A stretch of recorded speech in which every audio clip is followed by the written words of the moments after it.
the show, Mr. Frank Vaughn. Hello, Frank. How are you? Hey, good evening, guys. Nice to Nice be to All meet here.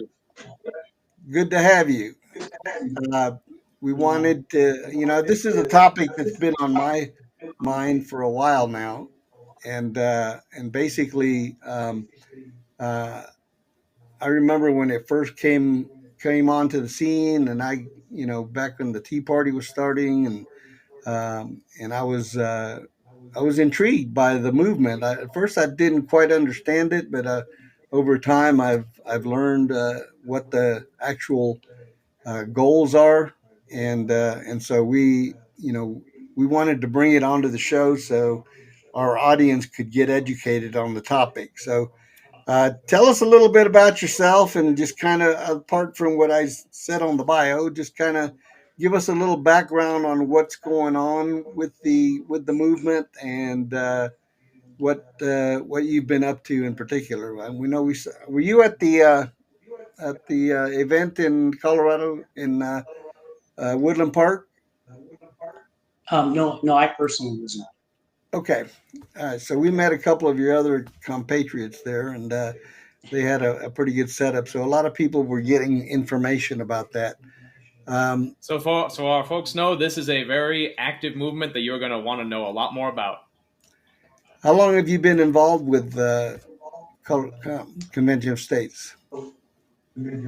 So I retired from the military in June of 22, and probably about August of 22, I came across this organization, studied it, and the more I studied, the more I learned. The more it dawned on me that this is the only way to rein in the federal government. So I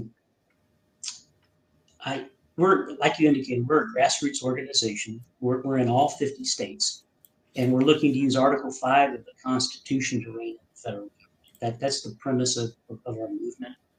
The Congress has proven time and time again, irrespective of party, that they can't balance a budget, and they will not term limit themselves. Right there's those folks will not give up their power. They saw fit to term limit the executive branch of government, but they did not term limit themselves because of that power issue.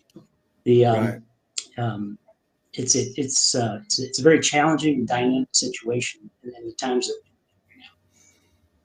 That's actually fascinating, Mr. Vaughn, because actually, I want to tell you, I actually found out about the Convention of States movement when I was very young. I think about 16, 17 years old when we were just getting started in politics, because it sounded honestly like one of the coolest things to us. Ben Shapiro talked about it in his early times, and many other conservative and libertarian figures during my formative years. So I wanted to say very much so that this is something the youth are very much interested in. So tell us a little bit well the about the purpose and process of the Article 5 Convention of States.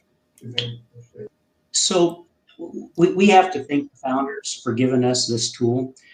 They knew at some point in time that the federal government would become tyrannical in their words, and they needed to give the states the mechanism to rein them in. And so it takes 34 states, two-thirds of the states, to call for a convention, and it has to be same subject matter. That's very, very important.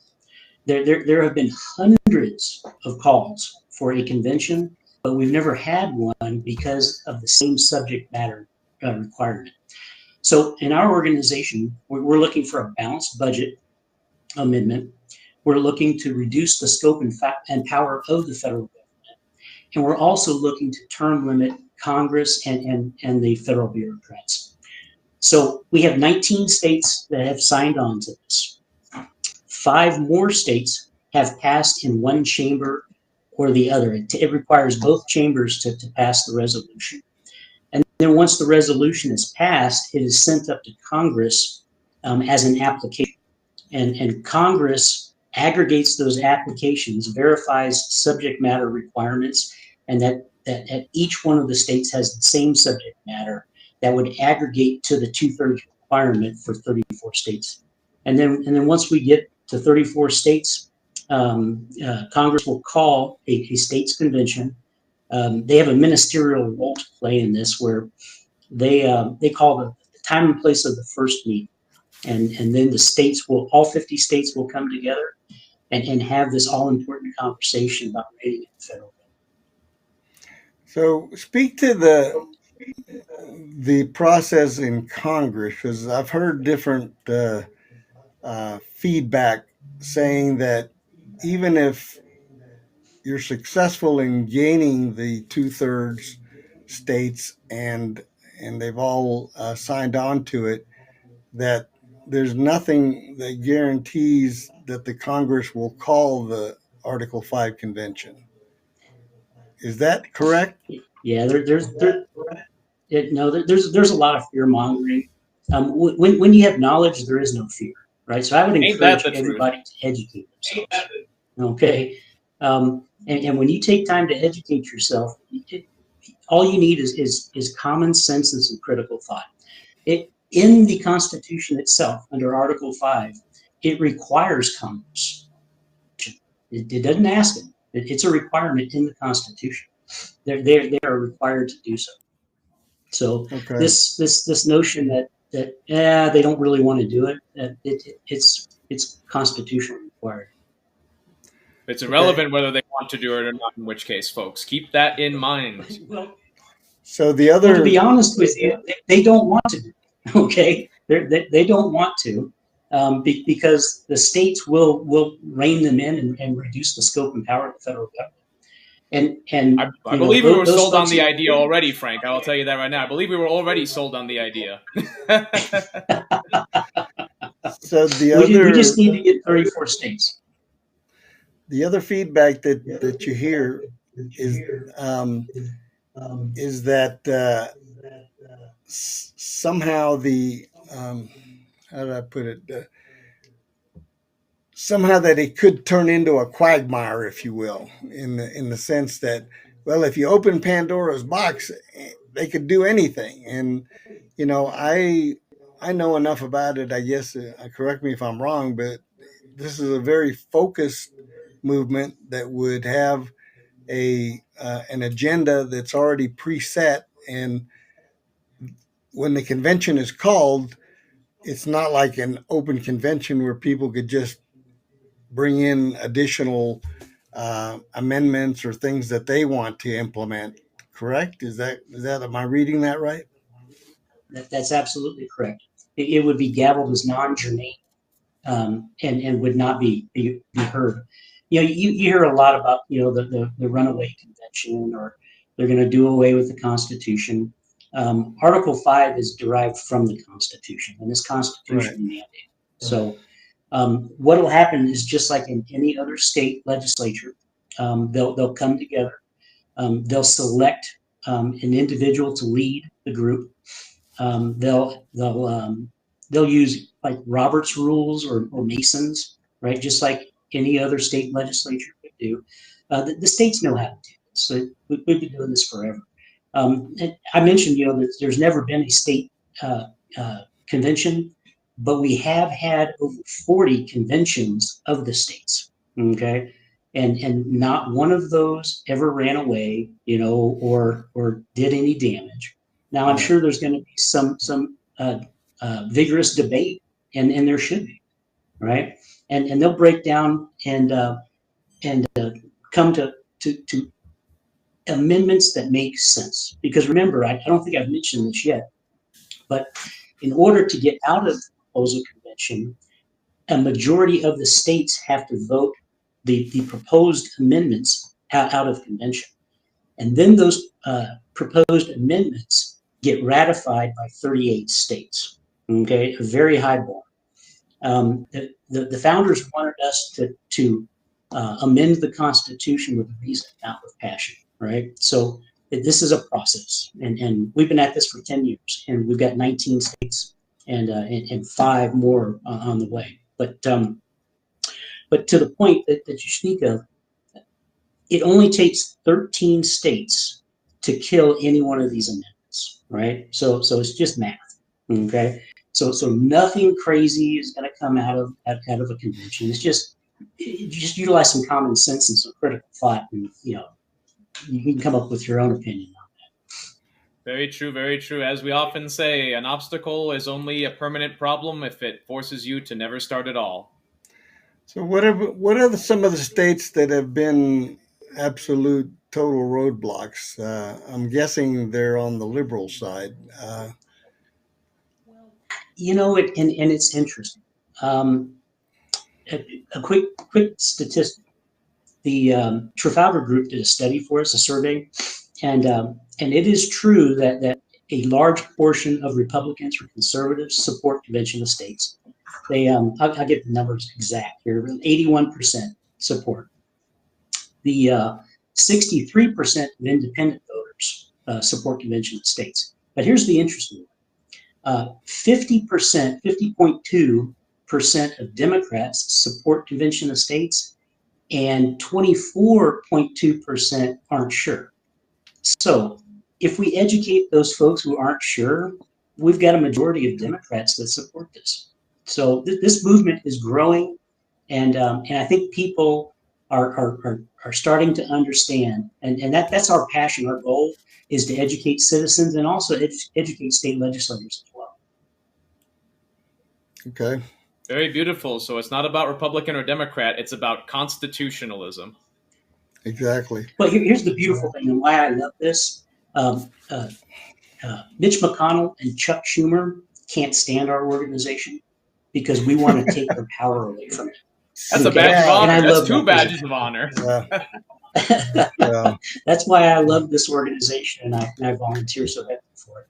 Luckily, both are on their way out, so I think that could be a blessing in disguise. Your lips to God's ears, Hugo.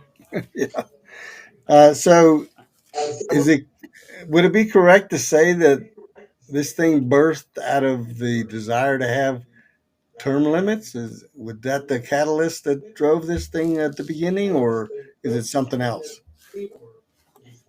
No, there are other organizations out there trying to get term limits. There's another organization that's trying to get balanced budget.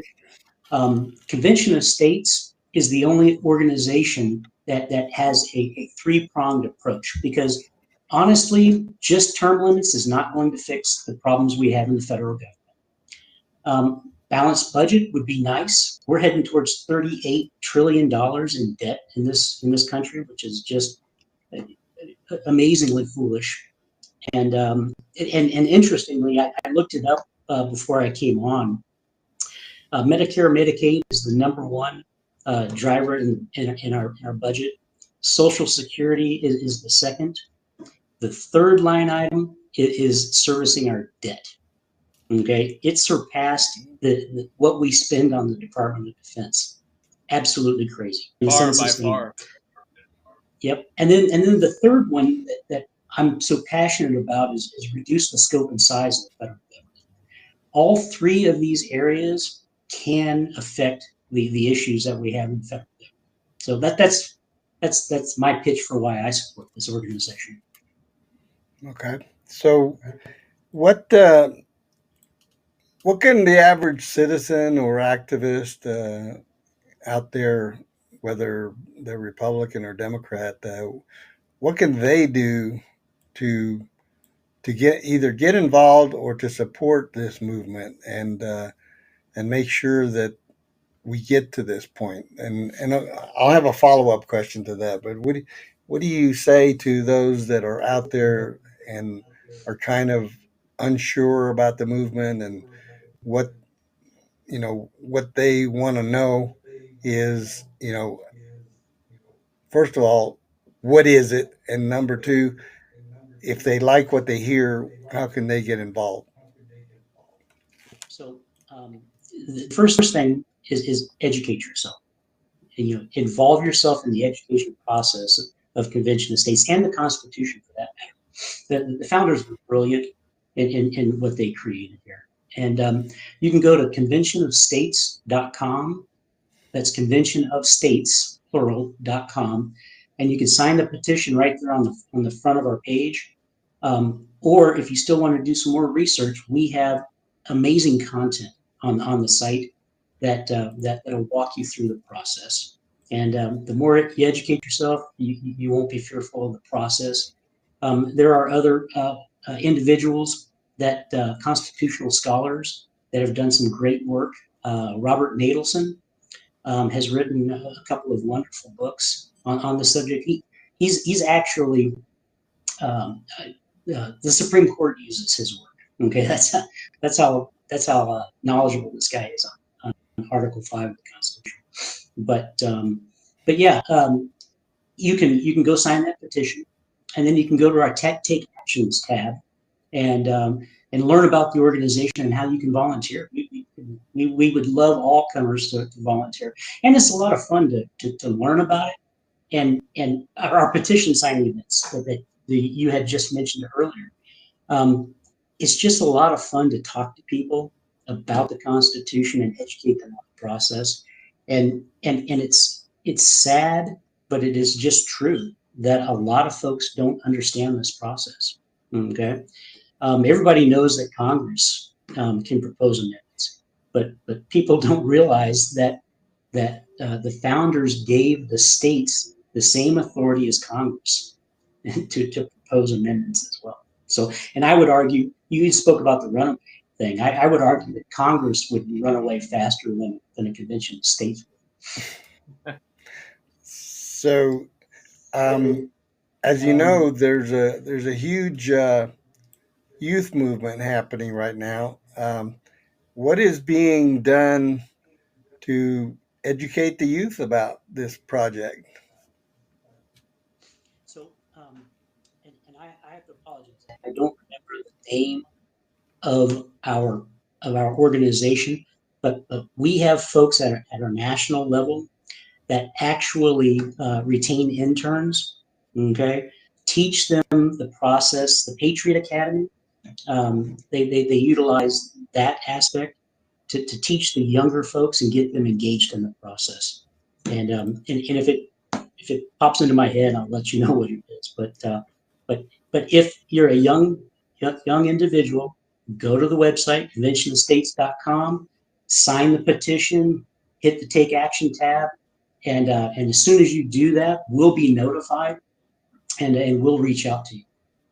There you go, and you will find that in our description below. So, what Awesome. have you guys connected with like Turning Point USA, for example, with regards to getting your information and materials out with them? Yep. Turning Point, Patriot Academy. There's you know youth groups in churches. We tried to use every avenue humanly possible to reach people, and it actually warms my heart that younger folks are getting more involved, and and we need Yeah. that because you got an old guy here preaching the gospel in Convention of States, and I'd rather it be a young, vibrant person. Well, Well, luckily for you, Frank, you have that right now. Absolutely. So don't lose it between here and then. yeah. So the youth are interested in things that are going to, I guess, for lack of a better term, shake things up. That's kind of the way I read the youth movement. They don't want the status quo. There's some things that they're fond of keeping, but there's some things that they want to basically change for the better. And I can attest to that. They're they're the ones obviously that are going to inherit this great land, and one day they'll be running the show. So God help us all. we want to we We're want to help ready for it, though. make sure that those that are coming up in the ranks actually learn and understand the complexities of all the different topics. In this one, does this one have a goal date? I mean, what is it that the organization nationally says about what they project as a date that they would like to achieve this by? we've been at this for 10 years. Okay. This is not a fast process. The founders intentionally made it this way. We want to make sure that anytime that you amend the Constitution, there's a lot of reason, not passion, right? So I would encourage the younger folks. Passion is good, but you got to make sure that the thought process and what you're doing is accurate. But if we were to get the 5 states right now that have passed in one chamber or the other, then we only need 10 more states. And as this movement starts to gain momentum, and the closer we get to 34, more states will jump on. Okay. But then again, on the other end, there'll be more opposition too, because remember, we're wanting to take power away and put that power back in the states. So the more we educate the legislature, the state legislators on this process, the more they should want to do it. Why would they not want their power back? The federal government has slowly taken the power away from the states, and it's a shame. Yeah. Well, it's President Trump is experiencing some of that right now, in the sense that there are some things that are adherent to the federal government, and there's some things that belong to the states. But some of these rogue governors are trying to basically roadblock the federal government in the areas that they have jurisdiction. One of them, of course, being the immigration issue. States think that they can blockade and or obstruct the federal law regarding immigration, and they don't have the power to do that. So this thing is going to come to a head sooner or later, and I think that the president is moving in the right direction. I think this shutdown is actually a blessing in disguise, because it's allowing it's allowing the cleaning house of a lot of bureaucrats. And even though I think there's a rogue judge right now that has put a stay on releasing furloughed federal employees, but I think SCOTUS is probably going to slap that down again, like they've done with other blockades that some of these rogue. Well, on that, Hugo, that reminds me, actually, I can't help but notice that, I think one of the reasons that so-called conservative-minded people, not just conservatives, but Republican, this type of people support the Convention of States and are so interested in it, is because they recognize that their opponents so often use unconstitutional measures to achieve their goals. And I think that if that was more even, I think a lot of Democrats would make the argument that during the Bush years, the Constitution was not so respected, and maybe some Republicans would argue that. But we can see that this is a tool for every political side, not just one side or the other, so long as they follow the Constitution. And if there is a political side that is not interested in following the Constitution, then that should be out in the open. And they, in fact, perhaps, maybe I'm crazy here, but should support this movement even more. Because how else would you change the Constitution unless you have something like this? So I think people should understand there's something deeply American about this movement, no matter where you fall on the spectrum. Yeah, what do you think about that, Frank? So President Trump has the supremacy clause squarely on his side. You had mentioned governors, but really it's the judicial branch of government right now. Yep. The reason why we're in the position that we are, everybody thinks that we follow the Constitution and it's that beautiful document that hangs in the Smithsonian. It's not. What they do is they follow the Constitution, but what they follow is the Constitutional Compendium. It's a book that's weighs about over 10 pounds. Okay, and what it is it's all of the court's opinions, right, on the Constitution.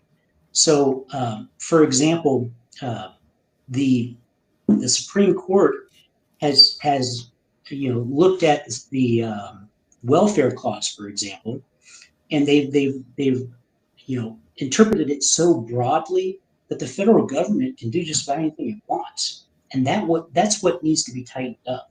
If it's not enumerated in the Constitution, the federal government should have no business in it. It's a state's issue at that point.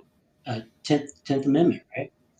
So, they're trying to use lawfare, to fight what's going on in this particular, Yeah. government. But hey, it happened, with the other regime. So that's why it's not a right thing. It's not a left thing. This is an American thing, and we need to get control of this. Yeah, I saw that Mr. Bolton got indicted today. So, Really, I did not yep, hear that. yep. That warms my heart. Yeah. Warmed my heart too. I was hoping he'd be up there at the top of the list. Many Iranian children will sleep soundly tonight. So yeah, it's lawfare is their game. They perpetrated it, and now they're crying foul because it's coming back in their direction. And actually, what this president is doing is completely constitutional because it's all about what these people did to mislead the American people. So that's a whole another can of worms. I'm not going to divert into that. But the whole thing about Convention of States is that we should all get behind it as Americans. Now, where is Colorado? Is Colorado one of the states that's still not signed on? No, Colorado has not signed on. Okay. We got some We work had to do, a folks. lot. There is a lot of work to do in the state of Colorado, and quite honestly, there's a handful of states that California, right, Illinois, Colorado, may never sign on to a convention of states, but that's all right because we need 34.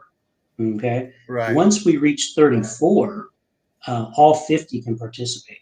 Okay, so we spend a lot of time educating and talking to legislators under the Gold Dome. I'm a very optimistic person. I look at things and I go, well, just logically look at it, okay, instead of emotionally looking at it, okay, and that's the problem we have.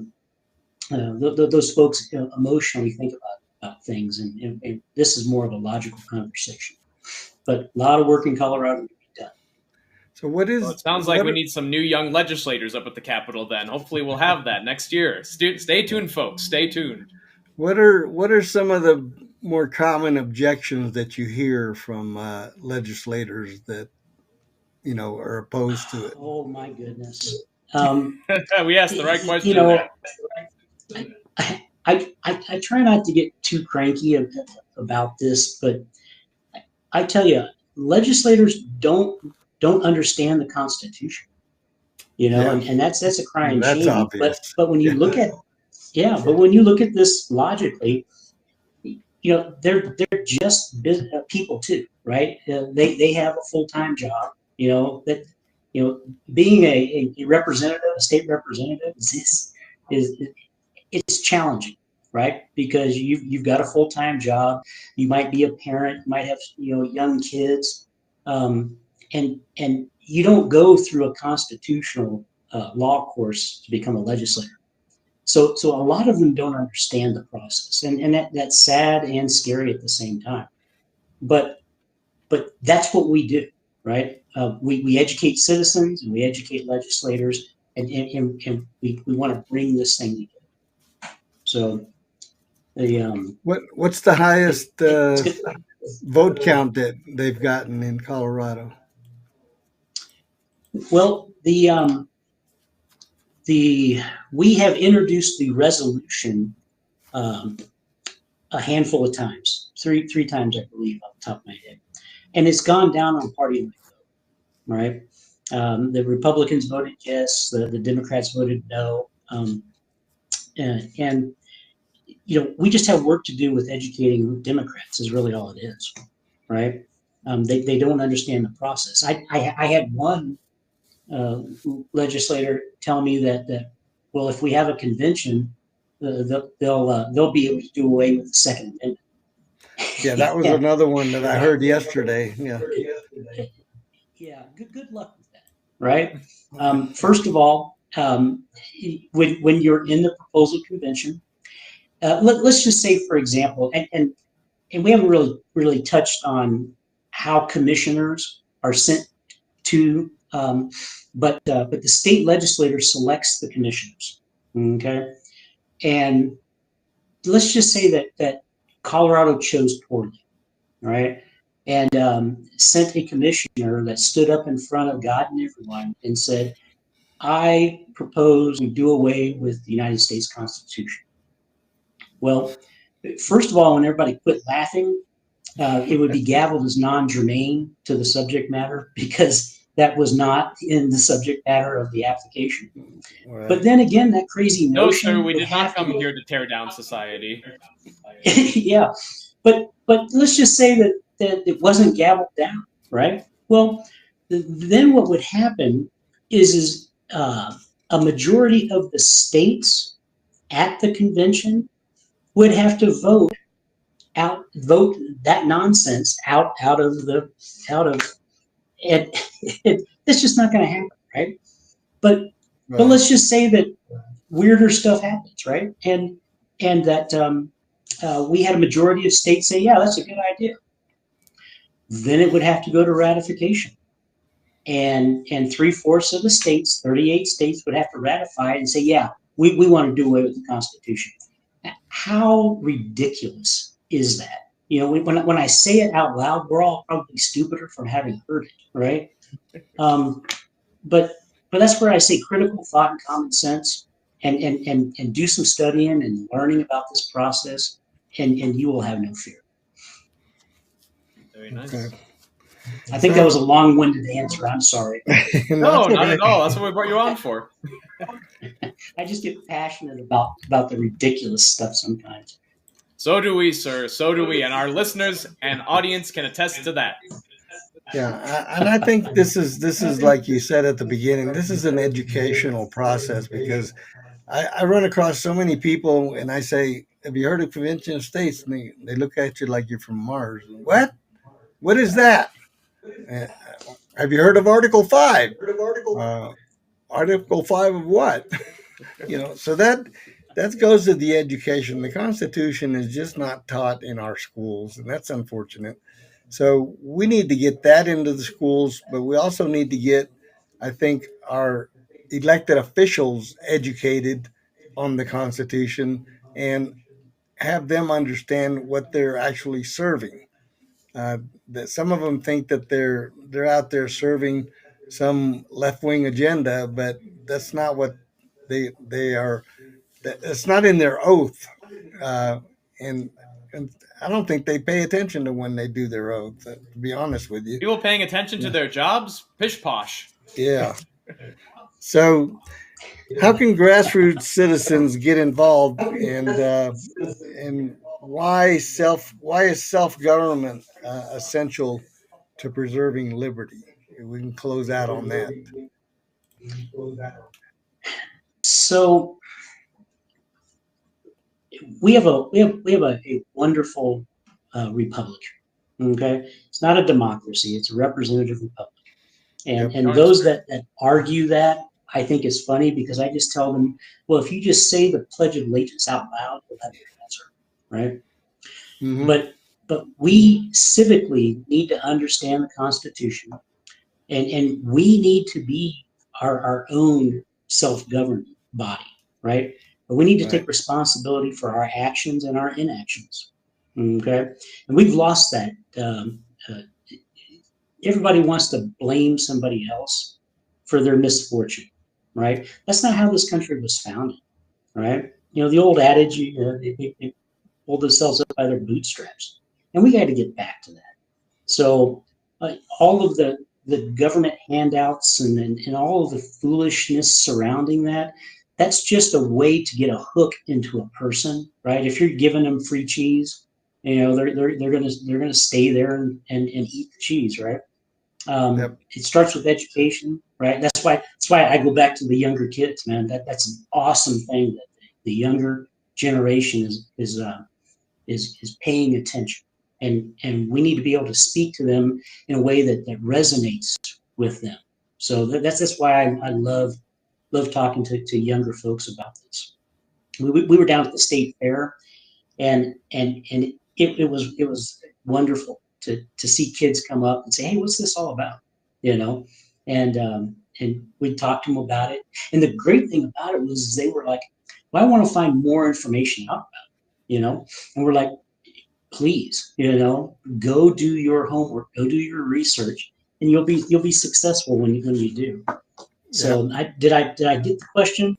Yeah, I I think think I that kind of One rattled hundred it. percent. again, I like the answer. it boils down Okay. to having an informed population so that they can in turn put pressure on their state legislators and say, look, this is not a Republican thing, a Democrat thing. This is an American thing, and we need to all unite and understand the importance of doing this so that we can have a better government set up, especially at the federal level, where we can get if we can get rid of these lifelong, career politicians. I think we would see a completely different Congress. And I was telling Nick before the show, I said, look, at the very beginning, I remember reading that some of the Continental Congress wanted George Washington to be president emeritus, meaning they wanted him to be the permanent president. And George Washington stood up and said, absolutely not. That's not what this is about. He says, I will serve a term, but then it's time for someone else to step up. And the whole concept of our Congress was citizen legislators, meaning not career politicians. These were supposed to be citizens willing to serve for a time, then go home and let someone else serve. What this has turned into is a quagmire with people in office for 40, 50, some even 60 years. That's just ridiculous. That's not what the founders intended, and that's what we want to fight against. So, um, you know, in closing, I just want to thank you for coming on and giving us some information. We want to, stay in touch and make sure that we disseminate any information that you've got going. Feel free to send us anything regarding events and things, and we'll help publicize that so that people can go and start learning about this because I think it's extremely important and extremely needed. So, And the chance to make a historical event happen, folks. That yeah, is something that we'd love to have because us young people, we need to start making history in this country. absolutely. So, thank you for coming on, Frank. We wish you the best with the Convention of States, and we will be promoting this and also making sure that we get um, the public informed more and more as we go. And like I said, Nick is going to be talking to the youth, and we want the youth to get involved because when you do that, I think we'll see some things happening. So thank you for coming on, and we wish you the best on the trail there. Well, I appreciate the opportunity, gentlemen. Thank you very much.